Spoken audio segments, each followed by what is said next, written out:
This is the Physical Activity Researcher Podcast, a podcast for researchers of sedentary behavior, physical activity, and sports. Join for a relaxed dialogue about research design, practicalities, and, well, anything related to research. Learn from your fellow researchers useful and relevant information that does not fit into formal content and limited space of scientific publications. And here is your host. Welcome everyone to today's episode. And we have a great guest today.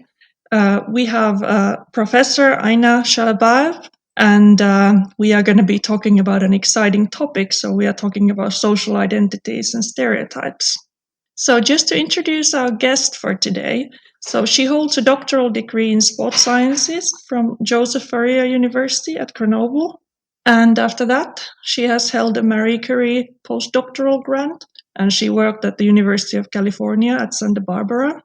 And currently she is working as a professor at the University Grenoble Alpes in France. Ladies and gentlemen, so please let's welcome our guest, Professor Aïna Chalabaev. Hello. Hello, Nora. Thanks for having me today. Yeah, wonderful to have you today. So as just getting started with today's topic, can you tell us a little bit about your academic career and how your research interests have evolved over the years? Yes, sure. So I did my studies in Grenoble, which is in the Alpes in France. I did my studies in sports sciences and in psychology.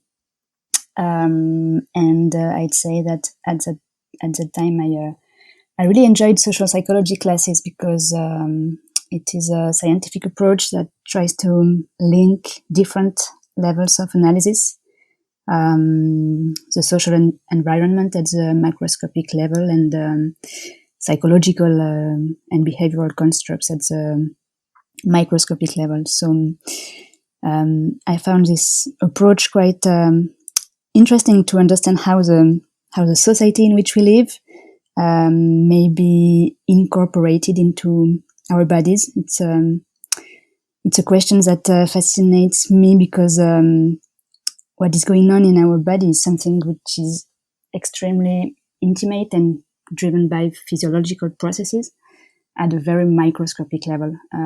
But at the same time, our body is influenced by the society in which we live. If I give an example, research in social psychology suggests that negative effects of obesity on health could be explained not only by biological processes, but also by weight stigma, because being the target of stigma is something stressful, and stress responses may be detrimental to health. So, yeah, this example nicely illustrates the idea that the construct of social identity may be interesting to link the macro and the micro levels, because it reflects the part of ourselves that we share with others, what we call in social psychology social categories.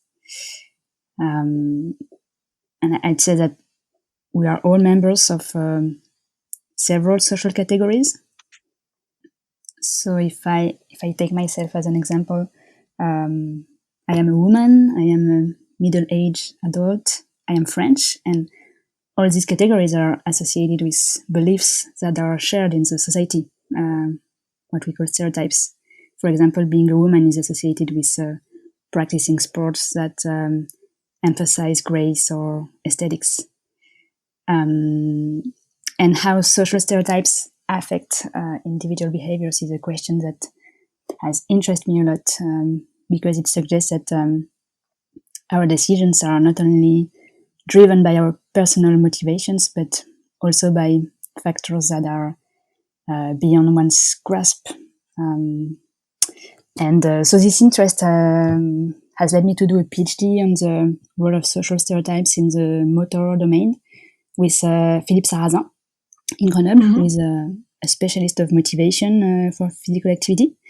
So we tried to articulate theories of motivation with theories of stereotypes, and then I did a postdoc on how social stereotypes affect physiological stress responses with Brenda Major at the University of California at Santa Barbara, who is a specialist of stigma processes. Mm-hmm. And I say that these two outcomes, physiological processes and motor performance, are outcomes that are often considered as something very natural. And it is, for me at least, fascinating to see how sensitive they may be to the social context. Mm-hmm. So actually, even things that we think are very natural also have this cultural and social component in them. And I think that research on stereotype threat nicely illustrates this idea, because this literature shows that merely changing the instructions you provide before performing a task may be sufficient to affect performance. So, for example, we observed that just telling female soccer players that dribbling task they were about to perform was diagnostic of physical or soccer abilities, which are stereotyped as strongly masculine in France. It was sufficient to decrease their performance compared to the control condition. And this suggests that societal elements can enter even into very controlled and decontextualized laboratory experiments. Mm-hmm. So can you just tell us a bit more about what is a stereotype as a concept, and why do we stereotype people? So stereotype in social psychology, it's a cognitive component of intergroup attitudes. So a stereotype is a belief, and a belief about the characteristics of a group of persons. And these beliefs may be negative, but they also may be positive or neutral. For example, if I say that people in Finland are tall, this is a stereotype, and this is something quite neutral. It's not neither positive nor negative. So stereotypes are not only or always negative. And it's in the literature, in social psychology, it is differentiated from prejudice, for example, which is the affective component of intergroup attitudes, and which reflects the fact of disliking a social group. So it is something more negative. And it is also distinct from discrimination, which is behavioral component of intergroup attitudes, and which reflects the fact of behaving negatively toward a person just only based on his membership to a social category. Right. And when we start talking about physical activity, that's one field where there are several different stereotypes going on. So in your work, you, for example, looked at sex, age, and weight. Can you tell a little bit more about these three categories? So in the social psychology of physical activity, and more particularly in the health domain, these are the three categories that are usually studied in research. So sex, age, and weight. There are the content of these stereotypes are, for example, that females lack physical abilities. There is the idea that older adults are fragile, or that overweight people are unfit, or too lazy to stick to a physical activity program. Other stereotypes include chronic disease patients are too fatigued to be physically active. So, yeah, these are examples of stereotypes in the physical activity domain.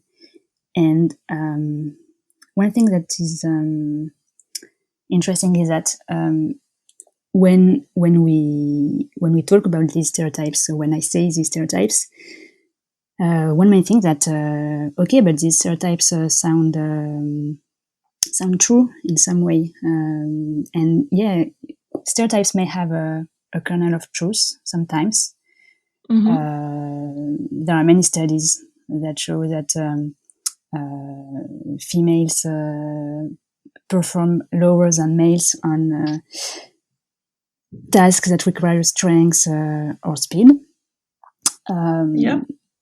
But one thing that people tend to forget is that there is an important variability around each group average. So it means that if a stereotype may be true at the group level, it is not always the case at the individual level, and it is completely possible that a woman perform better than a man, or that an older adult perform better than a young adult. So the problem is that at the individual level, these stereotypes may lead to their behavioral confirmation through different psychological processes. So that's why even if a stereotype may be true in some way, it is true only at the group level. And that's why it is a problem when we adopt an individual approach. Right. So on the individual level, we see that there's a lot of variety in what the examples that you gave in terms of one woman can outperform a man in some sports task. But if you take a big group level, then we know that in certain physiological aspects, men tend to, in a group level, outperform the women. Yeah, exactly. So we mentioned sex, but so let's talk a little bit about sex and gender. So we have gender as a more cultural element. So let's just first get the concepts. So can you talk about the difference between these? Yeah, it's a good question and difficult question to answer because there are different approaches. But if I try to give a simple definition, I would say that sex refers to biological differences between men and women, while gender reflects more the differences between women and men, but at the level of the society. So what the society expects from women, what the society expects from men, and in this case we talk more about gender or gender identity. So gender identity refers to whether I have, for example, a masculine identity. So in this case, I will adopt characteristics that are typically masculine in my society. And if I adopt a feminine identity, it means that I adopt the characteristics that are typically feminine in the society where I live. Yeah, I think there is some discussion that surely it's been going on for longer, but kind of that in our Western societies also these ideas about what is masculine and what is feminine has probably become broader, or kind of that we can have different femininities, so different ways of being a woman. And now some of the ideals are for young women to actually be quite sporty and quite fit. So do you think this kind of complicates the picture a little bit? Yeah, there are society is changing. There are evolutions in in how we define masculinity and femininity and the stereotypes that are associated. But I think that one problem with stereotypes is that they operate not only at an explicit level. So we are conscious about the stereotypes or the gender roles of our society.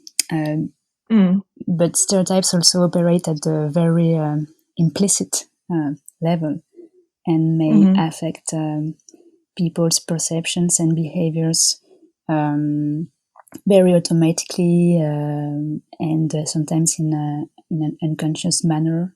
So even if a person does not endorse stereotypes in an explicit way, even if a person is not racist or sexist in an explicit way, it is possible that at an implicit level, the person show gender biases or race-based biases. So it's I don't know if it's a problem, but it prevents from an evolution which could be more rapid. This podcast is sponsored by Fibion. Fibion is an accurate sitting and physical activity tracking device and analysis platform. It is a great tool for projects that aim for behavior change in sedentary behavior and incidental physical activity. Fibion provides easy-to-understand PDF and web browser reports for participants. Other features include comparisons to recommendations, linking results to health risks, achievement cards, and interactive goal-setting tool. In addition, Fibion provides an API that allows for easy integration to other systems and applications. Learn more about Fibion at fibion.com/research. Fibion, from researchers to researchers.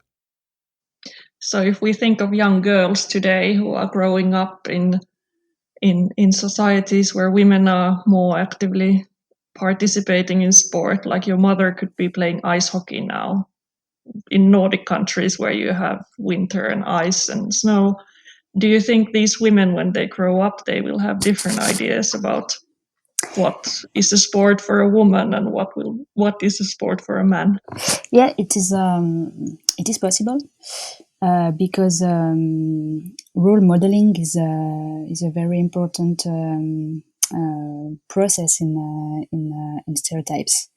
So if you have role models, typically role models who are of the same sex as you, and if these role models do activities such as ice hockey as you illustrate, then it is possible that it can help to change stereotypes and gender roles, and that these young girls can identify more with role models and therefore think that okay, if this role model does ice hockey, then it is a sport that I can do. It is not a sport that is more appropriate for boys, and I think it's an important process of change of stereotypes. Like for example, in France, another example, same example is with soccer. So soccer is an activity that is considered as strongly masculine. Historically, and since the past 5 or 10 years approximately, the French soccer team, feminine, has started to have good results at the international level. So there was a media exposure that increased, and so now there are more and more people who see matches on TV or go go to matches. There was a World Cup in France last year, and it is associated with an increase in soccer participation in younger girls. And I think that it's because they think that it's a sport they can do because they have role models and they can identify with the French soccer team. Yeah, absolutely. So when we talk about what we can try to do to change the harmful effects of stereotypes, we already identified the role models is one thing that we can seek to promote. Exactly. Yeah. And if we talk about age a little bit, you've written about that, and you mentioned that there are these negative stereotypes about age, but not completely. So we also have positive stereotypes about age. So can you tell us a little bit about that? Yeah, the picture with regard to stereotypes about age is mixed. There are both stereotypes that are negative. So I gave the example, but the idea that older adults are fragile, sick, dependent. But there are also positive stereotypes. For example, older adults have more experience. They are wiser than younger adults. But at the general level, there are more. It seems, according to research, that there are more negative stereotypes than positive ones. So the general picture is more negative than positive.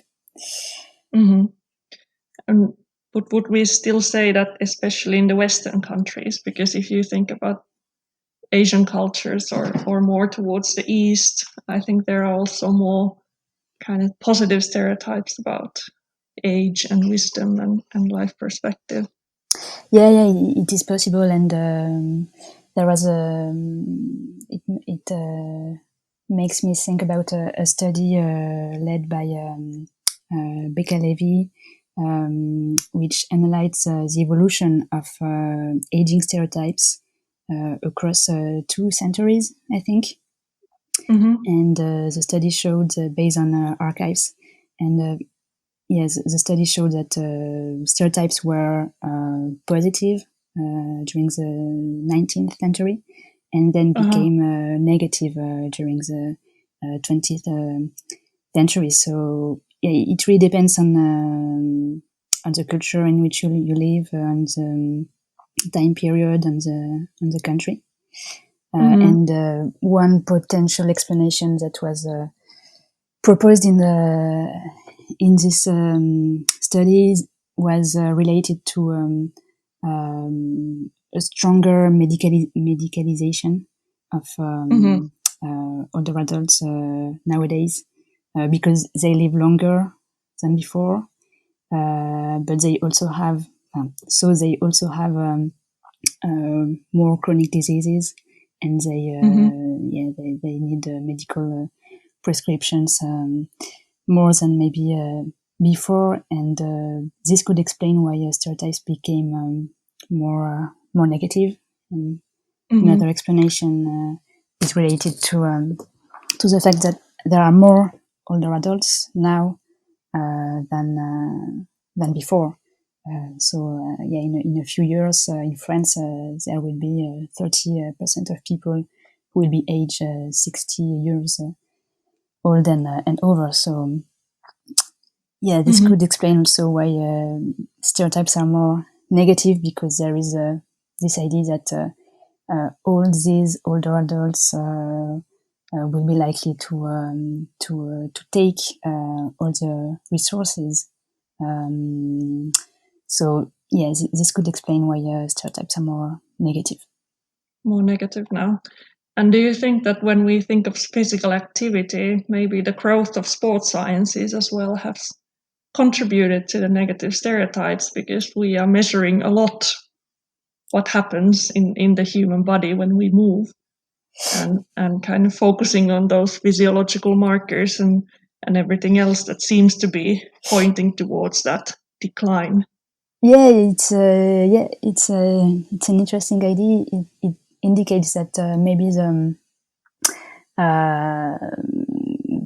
the sports sciences or physical activity sciences emphasize the natural differences between younger adults and older ones. So this emphasizes the part of truth that there are maybe in these stereotypes, as I said earlier. And so it is true. At least we observed very consistently age differences in different physiological and physical outcomes. But again, these differences occur at a group level and not at the individual level, and there is a huge variability in how people age. So I think you're right. Research may put an emphasis, maybe too important, on the group level, and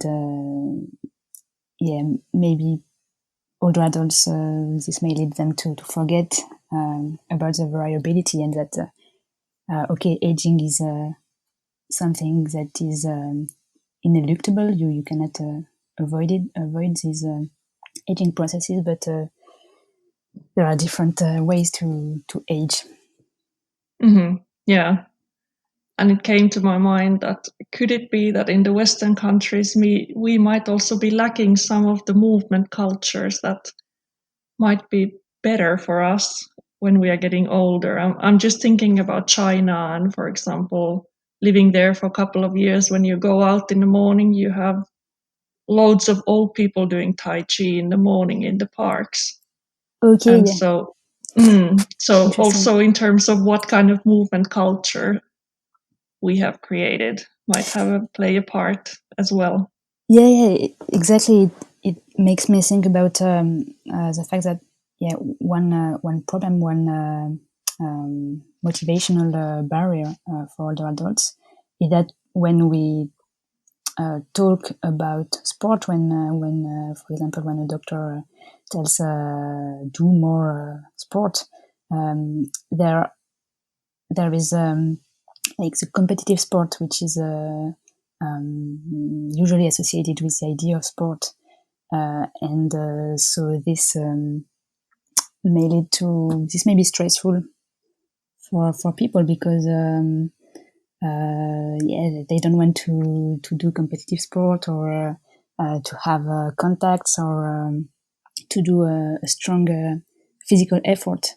And you're absolutely right. It is important to make clear that sport and more generally physical activity is something much larger than competitive sport, and it is something that can be adapted to everyone's capabilities. Yeah. And if we move on to the third stereotype, so you've also done work on the weight stereotype. So I look forward to hearing a little bit about that. Yeah, concerning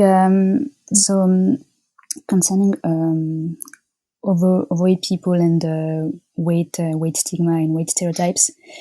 One specificity of this form of stigma is that it is a stigma which is accepted in the population. For example, today, even if sexism still exists, it is something that is more combated and called into question. But concerning weight stigma, it is a form of stigma that you can endorse without being devalued for that. So it's socially accepted. Yeah, it's a stigma that is socially accepted, and these are examples of discrimination in the workplace, or concerning airplanes, for example, who make obese people pay 2 seats instead of 1. Yeah, there are different examples of how weight stigma is pervasive and socially accepted. And another specificity of weight stigma is that there is like for older adults or for females, there is a stereotype about their physical abilities. So the idea is that they are unfit. But there is also a strong stereotype about their psychological capacities, and notably their willpower. So there is this idea that overweight people have no willpower. It is this idea maybe comes from the idea that we are responsible for our weight because we believe that our weight depends on what we eat and on the physical activity we do. And so it is there is this idea that weight is something we can control. So if we think so, as we do in Western societies, as we tend to do in Western societies, then we tend to think that if people are overweight or obese, it is their fault because they are not able to eat correctly or to do enough physical activity. So it is associated with this idea that they lack willpower.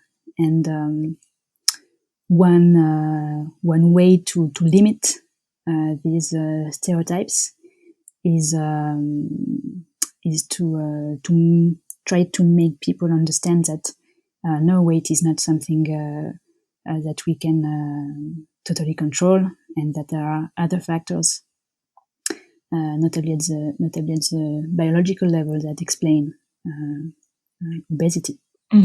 So it may be a way to limit a little bit this negative stereotype.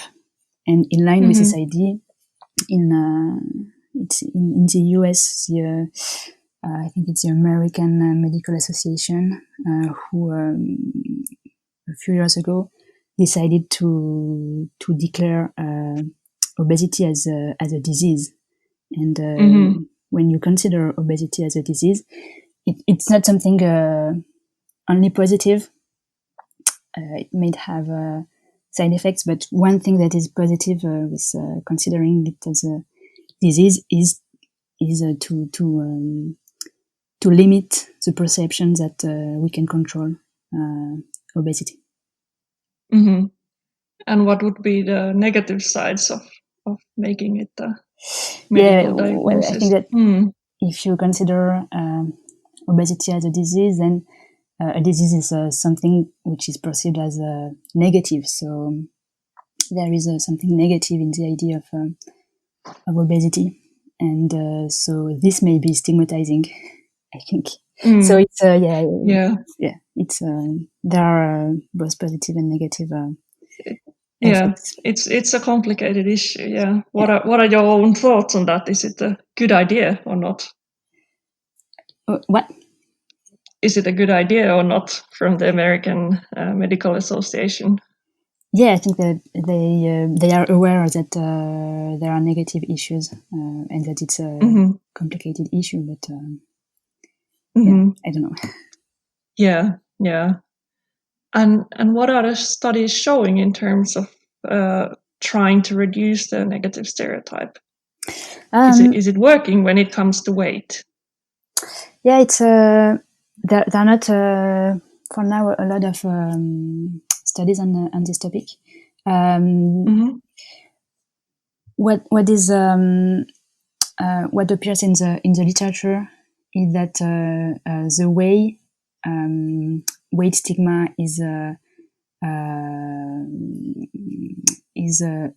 boarded in health campaigns currently is not a good way, because health campaigns tend to stigmatize weight, overweight people, with the idea that if we stigmatize overweight people and obese people, then they will realize that it's not good to be overweight, and so they will start to adopt healthy behaviors. So it's the general idea which is behind current health campaigns.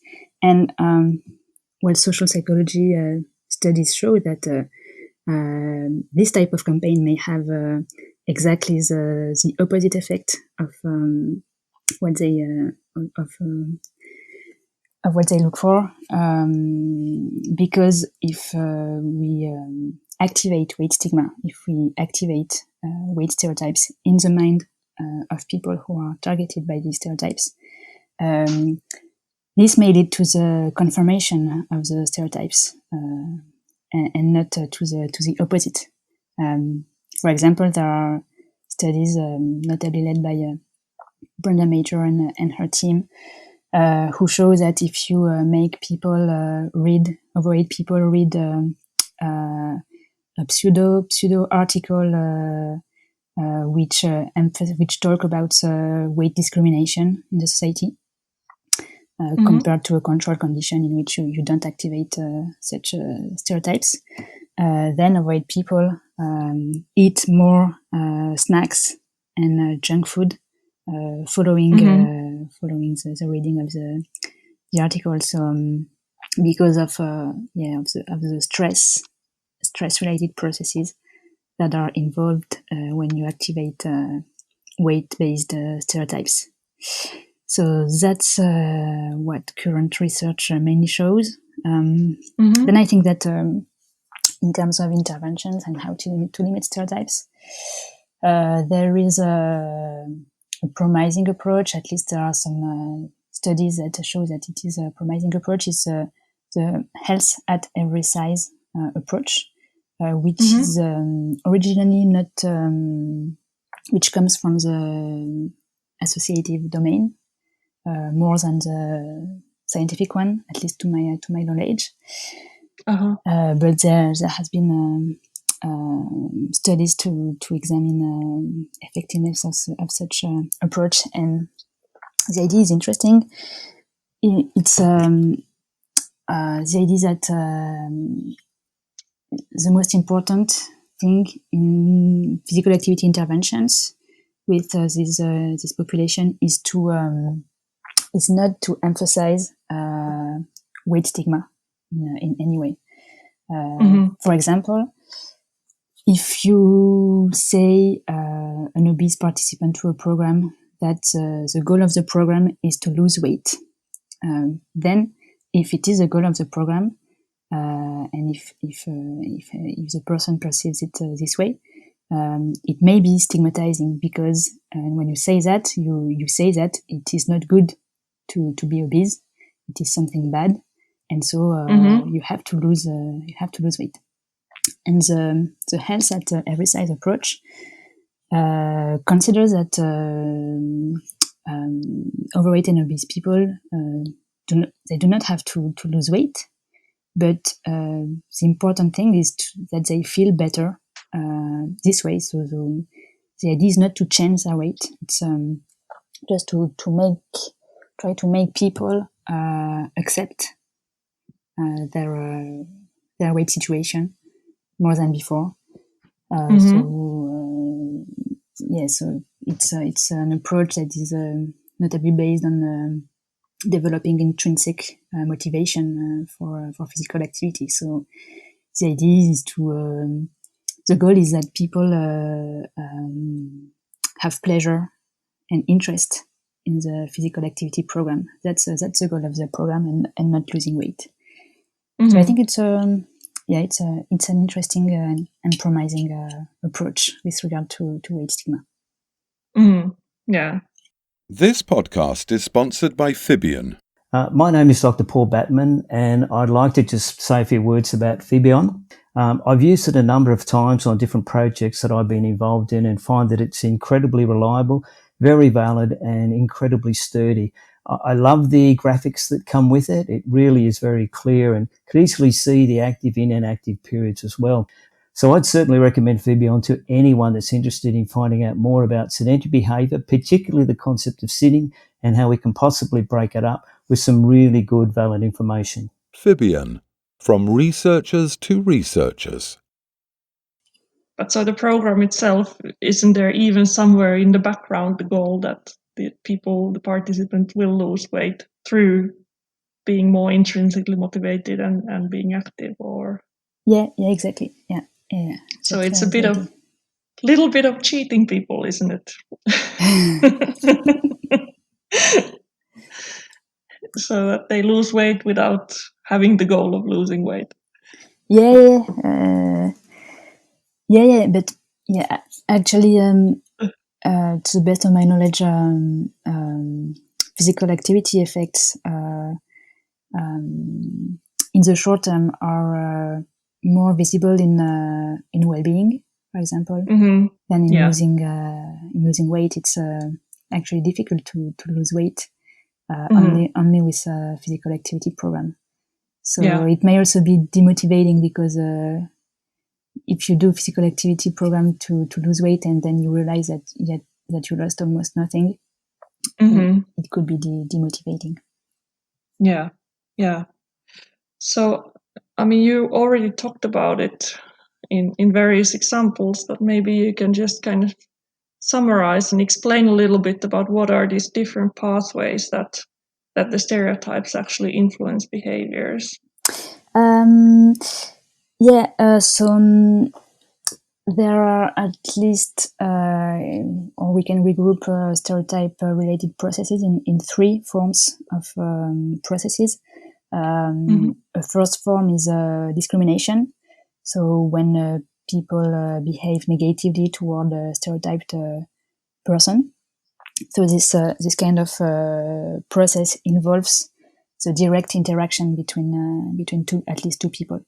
The stereotyped one and the one who stereotypes the other one. And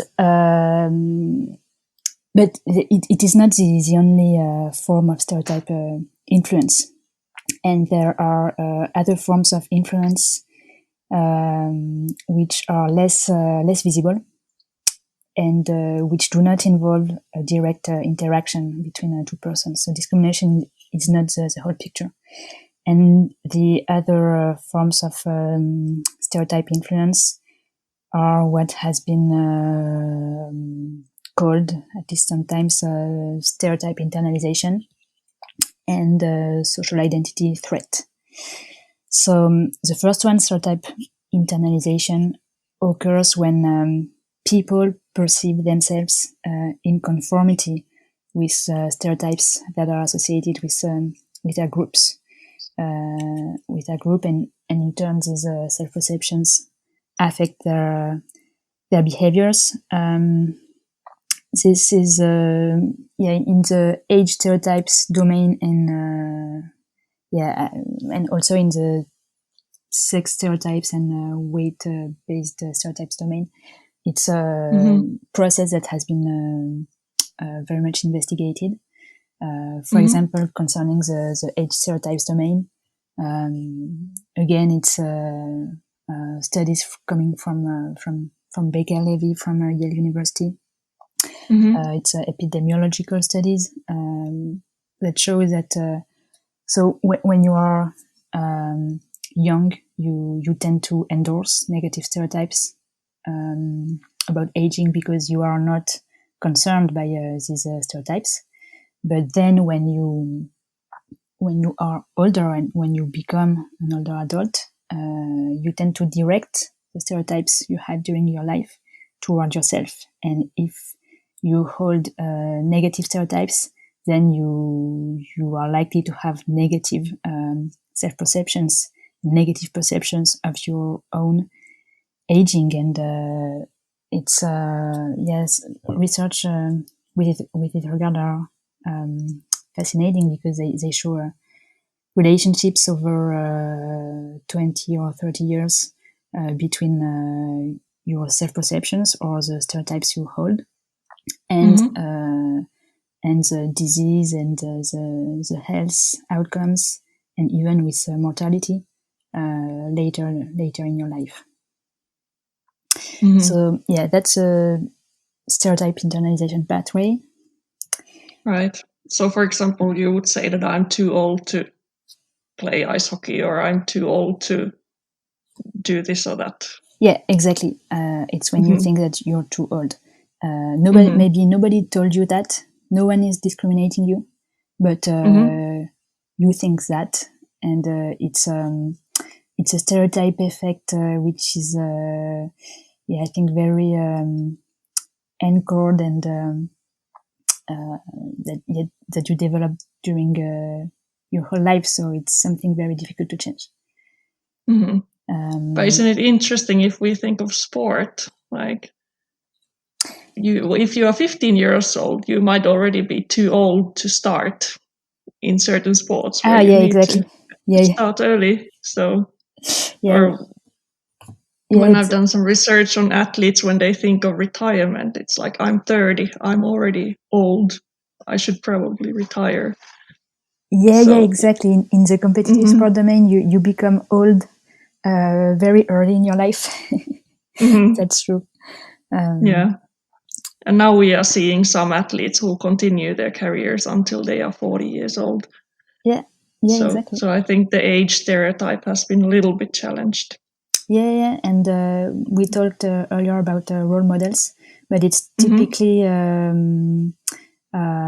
stereotype effect that can be limited by role models. So if you have role models that do a kind of sport, or that who perform very well in a sport or physical activity, then this can change your self-perceptions, and then you can believe that okay, if this person can do physical activity, then why not me? So it's role model is I think an interesting way to limit stereotype internalization. And there are with regard to interventions concerning aging stereotypes in the physical activity domain. We currently have a collaboration with Swansea University with a team of Joan Hudson, Kelly McIntosh, Meta McNary, and there are a few intervention studies who show that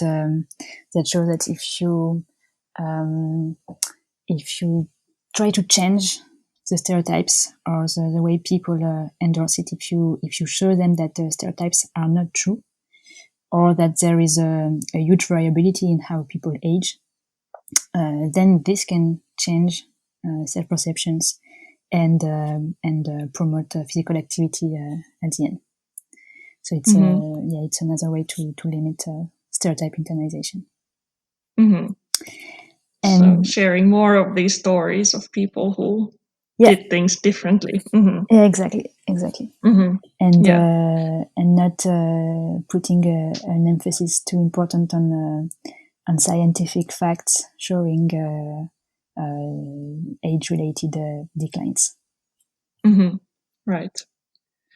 Yeah. And so let's go back to these different ways that that stereotypes influence people. So So the third way, it's also a stereotype process that does not involve interaction with discriminating people. It's a social identity threat. It refers to it's a psychological state in which individuals are concerned that they will be devalued by others because of their social identity as a female, an adult, or an obese person. And in turn, these concerns generate stress-related responses. So the consequence is that when you are negatively stereotyped in the physical activity domain, then doing physical activity is likely to be experienced as something aversive and unpleasant, because of these stress-related responses.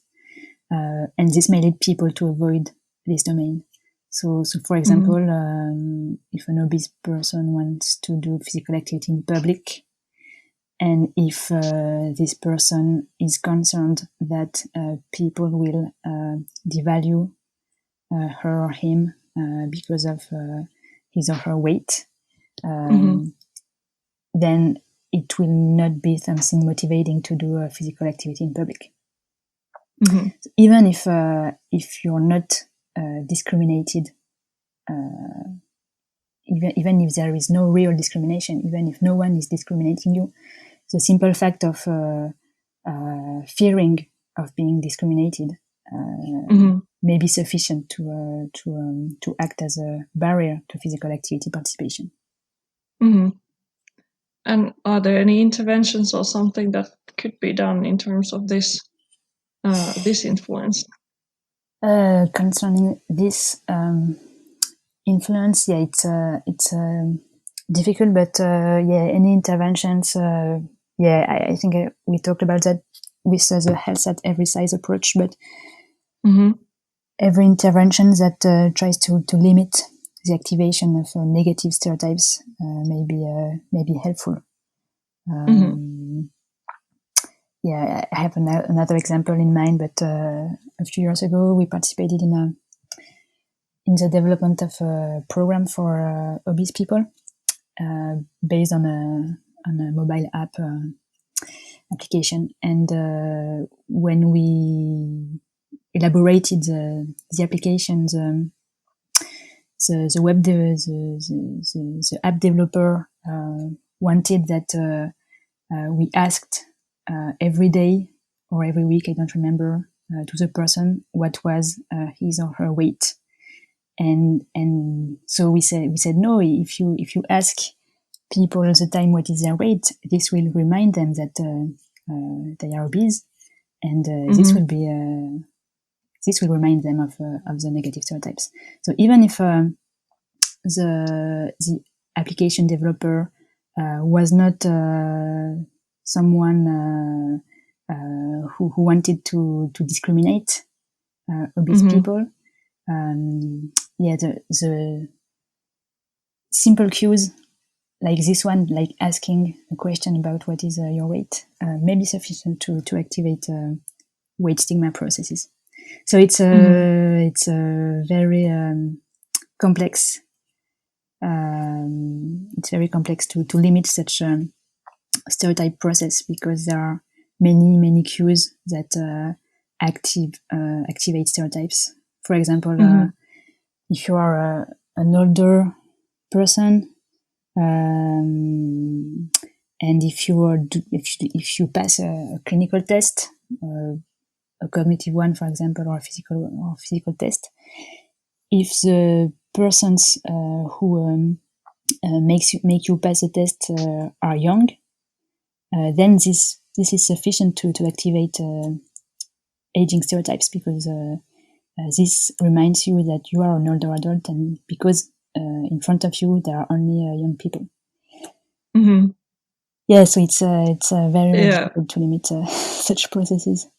Extremely complex, and then a lot of the stereotypes are that people are doing things and they are unintentionally reinforcing the stereotype, not even being aware that this is happening right now. Exactly. So the literature, the current literature shows that I think that the take-home message is that explicit discrimination, of course, it's important to limit it and to prevent and to reduce discrimination, but this is not the whole picture, and there are other processes that we need to look at. Yeah, absolutely. And so far we talked about all the negative influences of stereotypes, but if we turn it around, is there something positive that we can do? Are there constructive ways to kind of tap into stereotypes to help people be more physically active? Concerning stereotypes directly, there are these studies on age stereotypes interventions that try to activate positive stereotypes of aging in order to promote positive self-perceptions. So, yeah, in the same way that negative stereotypes have negative effects, if you induce or activate or emphasize positive stereotypes, this may have a positive effect. And I think that another promising approach comes not directly from the stereotypes literature, but more from the social identity literature. It's the work led by Haslam and their team in Australia.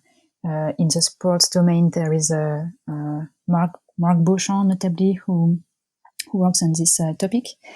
And the idea is that if you, during the intervention program, if you develop a sense of collective identity, so if you develop the links, social relationships between the participants in a program, this may be motivating. So if you have the impression that you share characteristics with the other participants to the program, this can be motivating regardless of the characteristic, even if it's a characteristic that is stigmatized.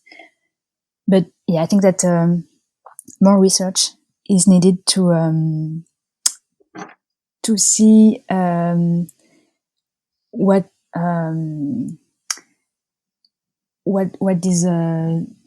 has the strongest effect. Is it the stigma which has the strongest negative effects, or is it the sense of collective identity which has the strongest positive effect? There is it's a perspective of research that needs to be done. And kind of out of the box, if we think of the current situation in the world and the COVID crisis, and if you think of this, that now a lot of people are doing exercise and physical activity by themselves and doing it at their homes, or have been doing that in the past few months. If you think of this from the stereotype perspective, do you think it could have had a positive influence, that there are less stereotypes preventing people from being physically active, or what are your thoughts? Yeah, I think that the current crisis situation can be analyzed more from a social identity approach. At least that's my first thought. Because one thing with the crisis is that it may like any crisis or stressful or threatening situation, this reinforces social relationships, and people needed, maybe, I don't know if it's more than usual, but particularly during this period, people needed to have relationships with others, and thanks to social networks on internet, this was something which was possible.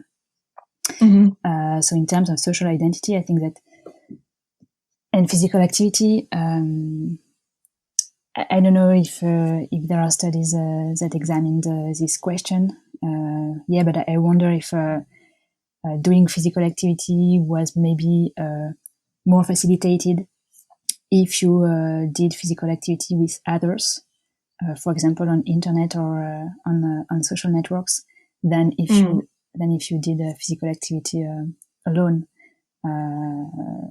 I mean, doing physical activity alone was something that was possible for people who had the habit to be physically active, and who had the time and the resources to do so. But for other people, I think that social support, social relationships were something, an important motivational lever for doing physical activity. But I don't know if it's a question that has been examined. Yeah, probably we don't know yet, but some research will surely come out on, I hope so. Various impacts of COVID on physical activity. And so, yeah, we will soon finish up, but I would be curious to know what are the things that are most exciting at the moment in your field of research, and what are the things that you are now curious to find out more about? Yeah, so at the beginning of my career and during my PhD and postdoc, I worked mostly on motor performance in general, and now my research interest is also on physical activity participation. And so I start from the observation that most research on behavior change focuses primarily on individual level factors, including reasoned cognitions such as intentions or self-efficacy, and automatic processes such as habits. And I think it's a very, very important field of research, useful to develop interventions. But behavior and physical activity behavior, more particularly, is also determined by the environment, like the cultural environment or the economic circumstances in which you live. And for example, we know that the global population is insufficiently active worldwide. But if we take a closer look, we can see that some populations are more inactive than others, women, older adults, people living in disadvantaged socioeconomic circumstances, etc. And probably because they have to face specific obstacles. And one may argue that these environmental factors can be fully driven by psychological processes at the individual level. For example, if you have to face environmental barriers, this may lead people to develop a low sense of self-efficacy, which may explain in turn a lower engagement in physical activity. But there are some research that suggests that this is not always the case, and that the environment may predict physical activity beyond psychological processes. So, I'm interested in identifying how psychological processes articulate with environmental ones to predict physical activity. And I do that by articulating behavior change theories with the stereotype literature, or at least I try to do that. Right. That really sounds exciting. Thank you so much. I learned a lot today, and I'm sure that the listeners will also learn a lot from today's episode. So thank you so much for being our guest today. Yeah, many thanks for your questions and for the discussion. Thanks for joining us this week on Physical Activity Researcher Podcast. If you like the show, make sure you never miss an episode by subscribing or following the show on Twitter. This podcast is made possible by listeners like you. Thank you for your support. If you found value in the show, we would really appreciate a rating on Apple Podcast or whichever app you're using. Or if you would, in a real old school way, simply tell a friend about the show. It would be a great help for us.